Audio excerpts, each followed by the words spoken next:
Hi, everybody. Welcome to English Digest. I'm Stephanie. I'm Tom. Day 2 of our social issue this month. We're talking about seafood that's unfortunately being caught by slaves.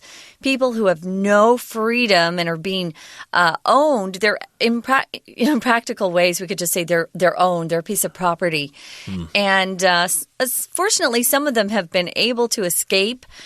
We've got some brave AP reporters, Associated Press reporters, who followed this because they got a couple of tips and realized what was going on. And they gave us the story from start to finish after investigating this issue for 18 months, and it was very difficult for them. But thanks to them, we know what's going on, and we can choose not to buy seafood from companies who are using seafood caught by slaves. Indeed, and as a result of this investigative report by the AP reporters, the government of Indonesia actually did something about this and brought some people to justice, but I'm afraid that this probably still continues in other places as well. Probably. So we need to be aware of that, but we'll keep on talking about this in today's lesson. So let's get to it and try to answer this question. Is your seafood caught by slaves? Let's have a listen.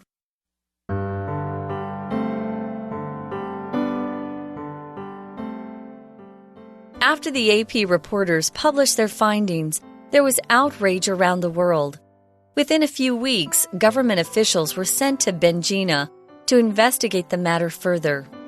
They spoke with several workers who talked about how they were beaten and locked in cages. The officials announced they would take with them any workers who wanted to leave the island. Over 400 people left on the first day, and since then, an additional 1,600 workers have been rescued. In the aftermath of the exposure, a couple of people connected to the slave trade have been arrested for their crimes. There is also an outcry against seafood slavery in the U.S. Human rights activists immediately called for a boycott against companies selling slavery seafood. One such seafood distributor, Thai Union, apologized for not knowing the origin of the seafood it had purchased. The company pledged to monitor operations more closely and only use seafood produced by workers paid a fair wage. Many large U.S. corporations, such as Walmart, Petco, and Olive Garden, also came under attack for not doing enough to vet their suppliers. Under the threat of the boycott, many of these companies are changing their purchasing procedures to ensure that this mistake isn't repeated. Furthermore, U.S. President Barack Obama signed a new law that prevents slavery seafood from entering the U.S. The law states that under no circumstances should U.S. companies be allowed to import goods made by slaves. Due to their spectacular efforts to disclose seafood slavery, the AP reporters were awarded the Pulitzer Prize for Public Service. Their dedication shows that investigative reporting can improve the lives of thousands of workers, as well as bring perpetrators to justice and inspire reforms. Let's talk about today's lesson now, shall we? Uh-huh. And again, we're answering the question, or at least trying to answer the question, is your seafood caught by slaves? Well, let's go on here. Again, we're talking about AP reporters, Associated Press. After the AP reporters published their findings in a news story in newspapers all over the world, there was outrage around the world. Outrage means people are very angry about something. They have a very strong reaction to that. Of course, lots of different people express outrage as a result of various things, especially if the government comes out with a policy, say a policy about retirement pensions for former teachers or something. Yeah. And boy, the teachers are outraged. They come out and they stage protests and stuff. You can't do that. That's unfair. How could you do that? But in any case, outrage here is a noun. It just means a state of being very angry as a result of something. Yeah. Well, within a few weeks, weeks, government officials were sent to Benjina, that island that we were talking about in Southeast Asia, to investigate the matter further. If you investigate something, you really look into everything that you can.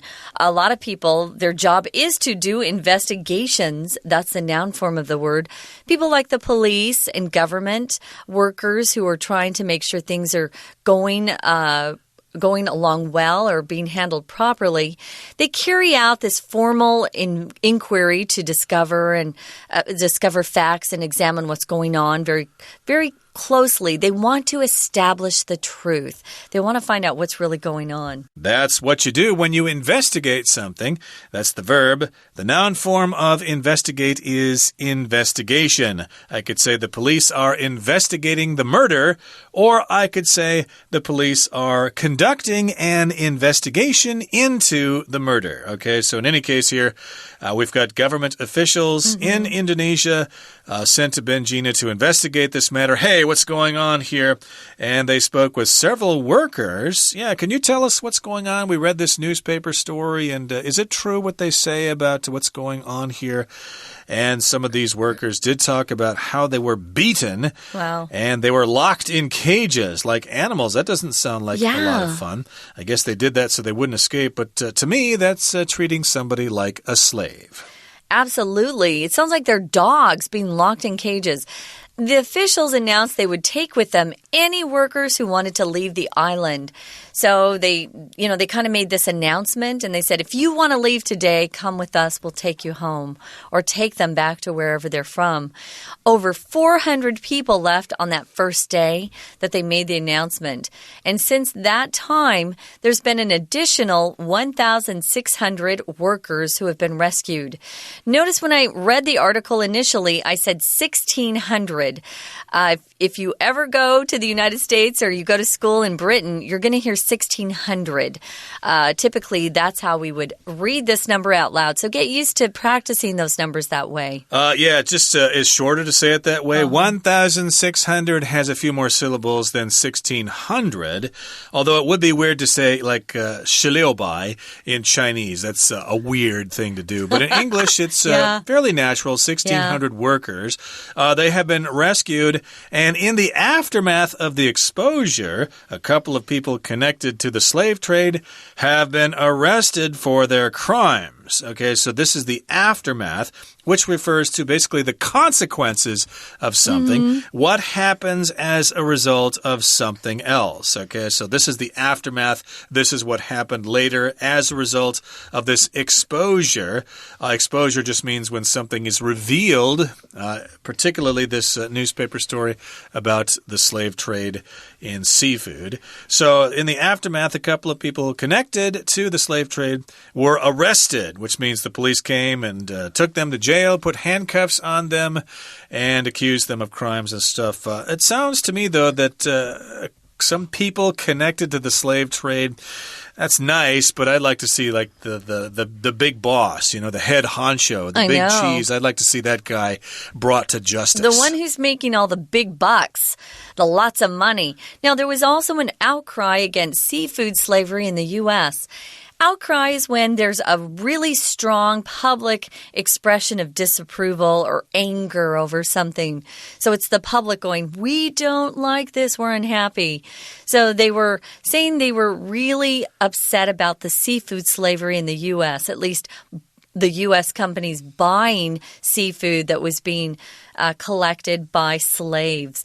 Human rights activists immediately called for a boycott against companies selling slavery seafood. If you're an activist, and especially one that works for human rights of people, it just means you use various actions and try to get various policies passed to protect people's basic rights, like having a life of their own, not being held as a slave, having the freedom they deserve. So if you boycott a company, it just means you say that you're not going to buy anything from a company that is doing something that you're unhappy with. And this was, it's actually a very good way to get companies to change their policies because, of course, they're trying to make money, and if you don't buy their products, they don't. Yeah, so an effective boycott can change policy. Yeah. So again, they called for this. They urged people to boycott these companies who sell slavery seafood. And one such seafood distributor called Thai Union apologized for not knowing the origin of the seafood it had purchased. Okay, so they said sorry. They apologized. That's the verb to apologize. And when you say sorry, that's an apology. You better apologize to me. I want to hear your apology. Say you're sorry, or I'm not going to give your plane back. Okay, Tom, please accept my apologies. Yeah, you can say that plural form too. Please, he accepted my apology. He accepted my apologies. See, please accept our apologies because your plane has been delayed. You'll be staying overnight in the airport. Please accept our apologies. You often hear that in the plural form. You often do. Yeah. So, yes, indeed, they said they were sorry. Yes, we didn't know the origin of the seafood. We don't know where it came from. We don't know where it was purchased. To purchase just means to buy. Usually that's a formal word. When companies buy large quantities of something, we say they purchase those things. Okay, I'm just going to say this. I don't believe them. I don't believe that they didn't know.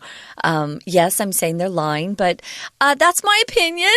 I'm sure they knew where their seafood was coming from. But, you know, they have to say they don't know or people would stop buying stuff from them entirely. They've been caught a little bit here, so they better say sorry somehow in order to save themselves. I didn't know. And who knows, maybe they'll change their policies in the future. But this particular company, Thai Union, pledged to monitor operations more closely and only use seafood produced by workers paid a fair wage. This is what they promised, or this is what they pledged. To pledge just means you make this promise.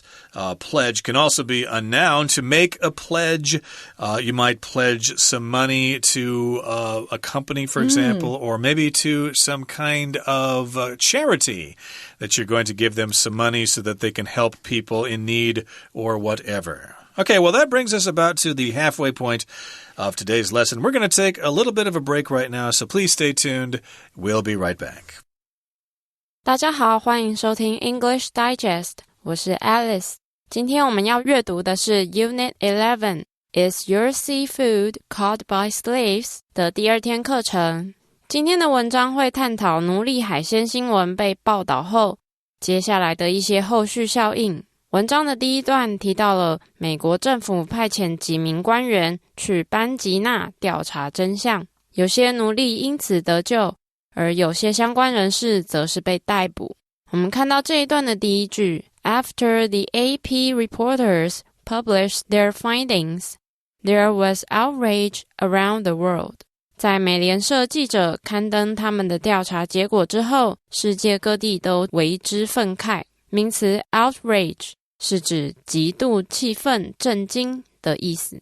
如果要表达对某事感到气愤 outrage 后面可以接介系词 at 或是 over。例如 There was public outrage over the case of child abuse. 这起虐童案件激起了公愤。若要表示激起愤怒，动词可以用 provoke P-R-O-V-O-K-E 或是 spark S-P-A-R-K。 例如 The government's decision to build a landfill in this area provoked outrage among the local residents. 政府要在此区域盖垃圾掩埋场的决定触怒了当地居民。此外 outrage 后面如果加上 O-U-S 就会变成形容词 outrageous， 意思是太过分的或是惊世骇俗的。例如 I refuse to give in to my brother's outrageous demand. 我拒绝对我哥哥的无理要求让步。文章的第二段提到，在美国有开始反对奴隶海鲜的强烈抗议，有些激进分子甚至要求对贩卖奴隶海鲜的公司进行抵制。我们看到第二段的第三句 One such seafood distributor, Thai Union, apologized for not knowing the origin of the seafood it had purchased. 有一间贩卖奴隶海鲜的经销商叫做泰联，为了不清楚他所购买的海鲜来源而道歉。动词 apologize 是道歉的意思。表示为了某事向某人道歉的时候，我们可以说 apologize to somebody for something 或是加动名词。例如 Ben apologized to Mary for teasing her about her outfit. 班因为嘲笑玛丽的服装而向她道歉。介系词 for 可用来表示原因或理由，有因为、由于的意思，常搭配某些动词来表示做某件事的原因。例如 blame somebody for something 因为某事而责怪某人， punish somebody for something 因为某事而处罚某人， arrest somebody for something 因为某事而逮捕某人。或是我们可以说 praise somebody for something 因为某事而赞美某人等等。举个例子， The teacher punished the student for cheating on the exam. 这位老师因为这位学生考试作弊而处罚他。We're going to take a quick break. Stay tuned. We'll be right back.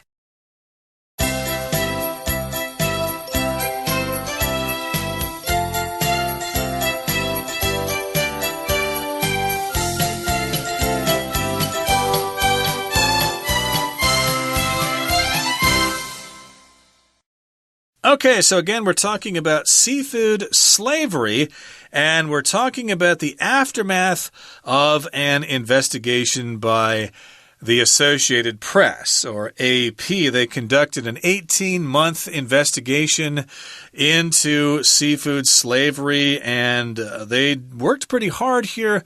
They were threatened, and they had to hide in bushes, but eventually they were able to reveal the truth. And it was kind of embarrassing, of course, for the government of Indonesia, so they sent some people to that island and rescued some workers there and arrested a couple of people. But we all know that's probably not enough. It's probably going on elsewhere. They probably just moved their operations to another island. Indonesia has thousands of islands, but we don't really know. But at least one company here, Thai Union, said sorry. They apologized. But as Stephanie said, she doesn't believe them. She thinks they did know it was going on. And again, they said they're going to monitor their operations, etc., etc. Now, many... Well, I was just going to say, you can imagine how much more inexpensive it would be to collect seafood if you had slaves and you didn't have to pay them. So, yeah. Yeah, now the price is going to go up as a result of that, which is, well, yeah, I guess most of us will complain about that, but... No, but it's better than people being treated that way, so... Yeah, I think it's worth the price to pay we got to pay more. To reduce slavery. And again, the company wants to make things fairer in the future. And many large U.S. corporations, such as Walmart, Petco, and Olive Garden, also came under attack for not doing enough to vet their suppliers. Here, vet is an interesting word. Yeah. It just kind of means to check up on their suppliers. Check out, yeah. To figure out where their food is coming from. Do background checks. There you go, a background check. That's a good explanation. And Walmart, of course, is a big sort of hypermart, big superstore. Kind of like RT here. Yeah, like RT Mart here or Carrefour or something. There's no... Da Renfa. Yeah, Da Renfa. There are no Walmarts in Taiwan, though. No. Every once in a while you hear that maybe Walmart's coming here. They're in China. Yeah, they're in China, but they just haven't come to Taiwan yet. Petco, I've never been to a Petco before. I don't even know what it is. What they is it? They sell pet food and pet supplies. It's very big. Okay, that makes sense. Okay. And Olive Garden is a delicious Italian restaurant. It's a chain that I highly recommend. It's good. Okay, very good. Yeah, you would know that. I love Olive Garden. With food. I've heard of it before. It's good, yeah. But they came under attack. Hey, Walmart. Hey, Petco. Hey, Olive Garden. Why aren't you checking up on your suppliers? Why aren't you investigating them? Why are you selling this stuff that comes from slave labor? Well, under the threat of the boycott, many of these companies are changing their purchasing procedures to ensure that this mistake isn't repeated. Right. So they're under this threat of this boycott. Remember, people are saying, hey, we're not going to buy your products if you support slavery. So, well, we better change our policies then because we'll lose a lot of business that way. Yeah, procedures here just means a series of actions that are taken in order to conduct a certain a certain action. So usually if you have procedures for purchasing, you would have to locate distributors, have to check them out, make sure they're using fair practices. So it's a series of actions that you have to take to accomplish something. That's a procedure. Their methods, their procedures. And they wanted to ensure or make sure that the mistake isn't repeated in the future. And what you have to do is you have to thoroughly or do a good job of vetting your suppliers. Again, vetting people just means you check out their background. You find out who they are, what they've done in the past to make sure you're only working with good people.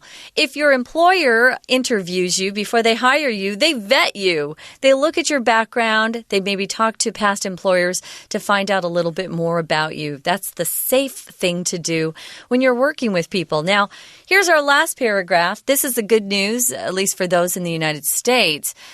We've got a new law that was passed that it makes it illegal for companies like Walmart, Petco, and Olive Garden to do business with companies who use slave labor to produce whatever product they're selling. Right, so we've got President Barack Obama. Of course, he's the outgoing president. As you know, he'll be in office for a little while longer here, a couple more weeks before the new president is sworn in. But he signed a new law, and that prevents slavery seafood from coming in to the U.S. And the law states, or it says, that under no circumstances should U.S. companies be allowed to import goods made by slaves. Under no circumstances. No exceptions. You just can't do it at all. If you do, you will be severely punished.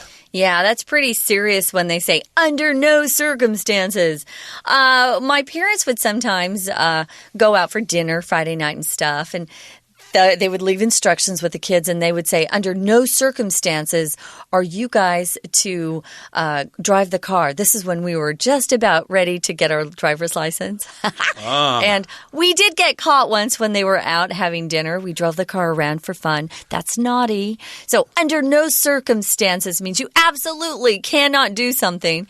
And it made it illegal for U.S. companies to then import goods made by slaves, not just seafood. Any product made by slaves is illegal to be imported, which is great news. Okay, so again, we're back to the AP reporters here. Due to their spectacular efforts to disclose seafood slavery, the AP reporters were awarded the Pulitzer Prize for public service. In the United States, we have the Pulitzer organization, I guess, that gives out awards for novels, for news reporting and stuff like that. TV shows. There are a lot of things that they give out awards for.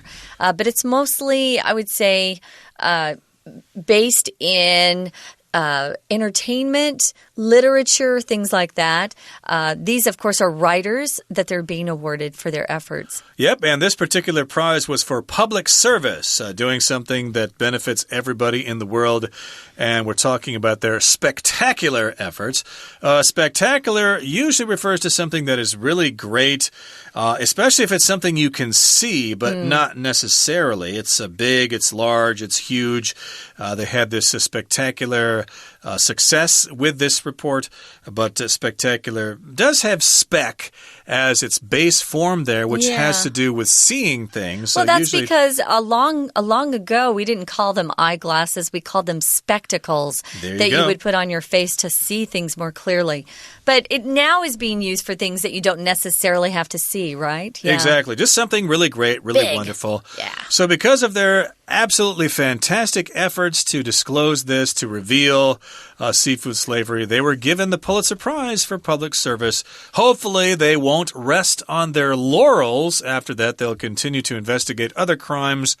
And that, yes, we can continue to have what is called investigative journalism, which is really good. It's good that those reporters try to expose crimes and stuff out there. Yeah, I wanted to mention this Pulitzer Prize, guys, is named after a guy whose last name is Pulitzer, Joseph Pulitzer. He was a newspaper publisher. He was born in Hungary. And the prize was initially just for great newspaper writing. So journalists would get it. But now you can see it's branched out into public service. But it's still being given to some reporters. So if you get a Pulitzer Prize, you've done a really good job writing up a great story. So it's kind of nice that their dedication is being rewarded this way publicly. I don't think they win. I'm not sure if they win money prizes or if it's just an award that brings a lot of attention and fame. If you get a Pulitzer Prize, though, it's pretty darn cool. It is cool. Yeah. It'd be nice if they got some money, but we don't quite know for sure. The Nobel Prize brings along with it $1 million cash prize. That's a lot of money. Yeah. And in this case, of course, they won the Pulitzer Prize for Public Service, and their dedication shows that investigative reporting can improve the lives of thousands of workers as well as bring perpetrators to justice and inspire reform. So dedication, that means they don't give up. They're dedicated to it. They take it seriously. They don't think it's a big joke. And so they kept working hard for 18 months and they produced results. What dedication? We love them for that.